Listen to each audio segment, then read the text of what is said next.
Everyone, मैं doctor प्रगति गुप्ता और आज इस वीडियो में हम बात करेंगे पैरालिसिस के पेशेंट को विंटर्स में मालिश किस तरीके से करनी है।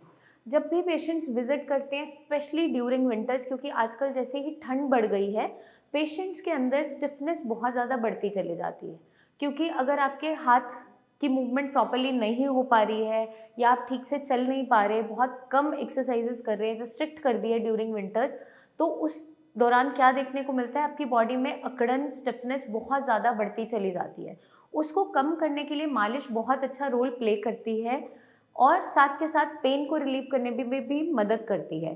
बट पेशेंट को ये समझना इम्पॉर्टेंट है कि लकवे का कंप्लीट इलाज मालिश नहीं है, क्योंकि जो मालिश का तरीका है वो सिर्फ आपके मसल्स को रिलैक्स करने में मदद करता है। बट ये जो बीमारी है, पैरालिसिस बीमारी है, एक न्यूरोलॉजिकल डिसऑर्डर है जिसका ओरिजिन ब्रेन से हुआ है। ब्रेन के अंदर या तो कोई हेमरेज हुआ है, क्लॉट हुआ है, जिसकी वजह से अब आपकी मांसपेशियां ठीक तरीके से वर्क नहीं कर पा रही, फंक्शन नहीं कर पा रही और कोई मोबिलिटी उसके अंदर नहीं है। अगर हम चाहते हैं कि मांसपेशियों में ऐंठन ना आए, दर्द ना बने, उसके लिए हल्की फुल्की मालिश हेल्पफुल साबित हो सकती है। अब ड्यूरिंग विंटर्स हमें क्या ध्यान रखना है, सिर्फ जहाँ पर आपको पैरालिसिस है उसी अफेक्टेड पार्ट पर ही मालिश करें। क्योंकि पेशेंट्स क्या बोलते हैं कि मैम मालिश करना आजकल बहुत मुश्किल होता चला जा रहा है, जैसे जैसे ठंड बढ़ती चली जाती है कंप्लीट बॉडी की मसाज करना डिफ़िकल्ट होता चला जाता है, क्योंकि पेशेंट को ठंड और ज़्यादा लगती है। तो इसके लिए हम क्या कहते हैं, सिर्फ आपका जो अफेक्टेड पार्ट है, चाहे आप मान लीजिए आपका लेफ्ट हैंड साइड अफेक्टेड है तो लेफ्ट हैंड की मालिश, जितना पोर्शन बहुत ज़्यादा स्टिफ है, पेन जहाँ पर है उस पर ही आप सिर्फ मालिश कीजिए।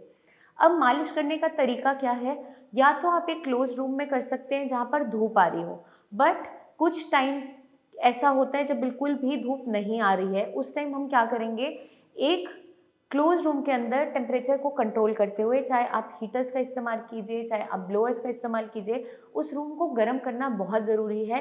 ठंडे एनवायरनमेंट में मालिश करने का कोई यूज़ नहीं है, वरना स्टिफनेस और ज़्यादा बढ़ती चली जाती है।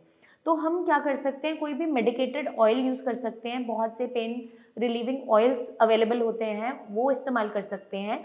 अगर आपके पास वो अवेलेबल नहीं है तो हम ड्यूरिंग विंटर्स क्या कर सकते हैं, तिल तेल का इस्तेमाल कर सकते हैं। उसके अंदर थोड़ी सी अजवाइन, गार्लिक और थोड़ा सा कपूर पकाकर हम उस ऑयल को प्रिपेयर कर सकते हैं और उस ऑयल को आपको हल्का गुनगुना करके बहुत लाइट हैंड से नीचे से ऊपर की डायरेक्शन में अप्लाई करना है। आपको मालिश कभी भी दबाकर नहीं करनी है।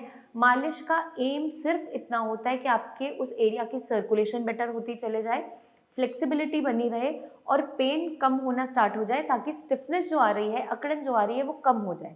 कभी कभार क्या होता है, अगर हम बहुत तेज़ी से मालिश करते हैं, ज़ोर के मालिश करते हैं, तो आपकी ऐंठन और ज़्यादा बढ़ती चले जाती है, तो हमें उसको कम्प्लीटली अवॉइड करना है।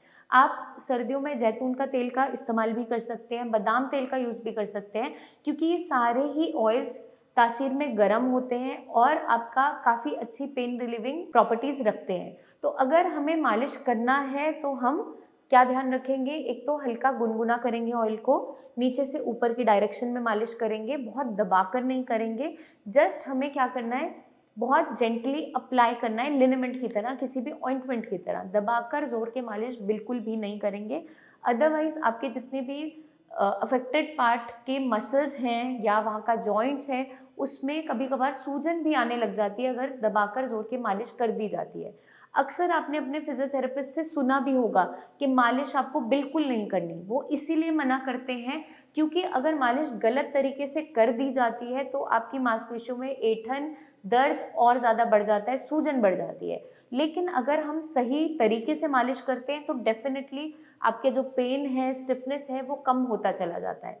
आई होप ये वीडियो आपको समझने में हेल्प करेगी कि विंटर्स के दौरान आपको मालिश किस तरीके से करनी है, कैसे करनी है, प्रोसीजर क्या रहता है। आपके माइंड में कोई भी डाउट्स हैं, आपको पूछना है कि किस तरीके से हम मालिश कर सकते हैं या फिर आपकी कंडीशन में मालिश एडवाइजेबल है या नहीं है, तो आप कमेंट करके ज़रूर पूछिए। कुछ भी हमें गलत फॉलो नहीं करना है जिसकी वजह से हमें नुकसान हो। हमें पूछना ज़रूरी है, समझना ज़रूरी है, क्योंकि एक सही गाइडेंस के साथ ही आप इस बीमारी से निजात पा सकते हैं। आप हमारी टीम ऑफ डॉक्टर्स को अपनी प्रेजेंट कंडीशन की वीडियो भी बनाकर व्हाट्सएप कर सकते हैं, रिपोर्ट्स भी शेयर कर सकते हैं, तो आपको बेटर तरीके से गाइड करेंगे कि आपका जो आगे का लाइन ऑफ ट्रीटमेंट रहेगा या रिकवरी का फेज़ रहेगा वो किस तरीके से रहेगा, क्योंकि हर एक पेशेंट में डिफरेंट सिम्टम्स हो जाते हैं कुछ टाइम के बाद।